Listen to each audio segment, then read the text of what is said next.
咱来看民众党的党主席郭文地洪白讲向监察院申报的大选的政治现金，民众党嘛承认讲小魔有顶打，表示讲会赶紧查销。今仔下晡郭文地是亲身开记者会来说明，来连线互人伫现场的台记者上如果有几人来了解因上新的回应。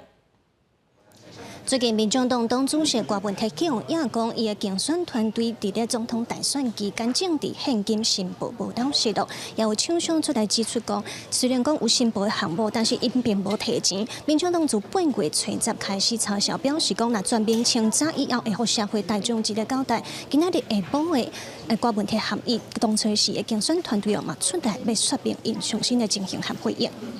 今天调查的结果显示，我们现在所有的支出，你知道哈，都有凭证，都用在选举相关的事务。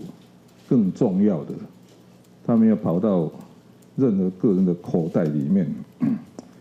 但是为什么还是发生这件事情呢？我们整个那种登打的业务全部外包了，所以会有人偏移形式，你知道吗？没有一笔一笔输入，最后就找那个最大笔的把它灌进去。 造成今天的这个错误。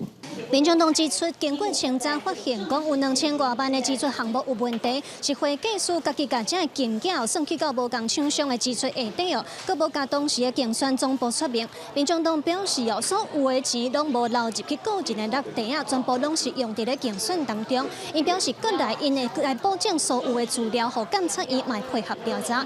以上是记者卢尚如和谢桂林伫咧现场的连续报道。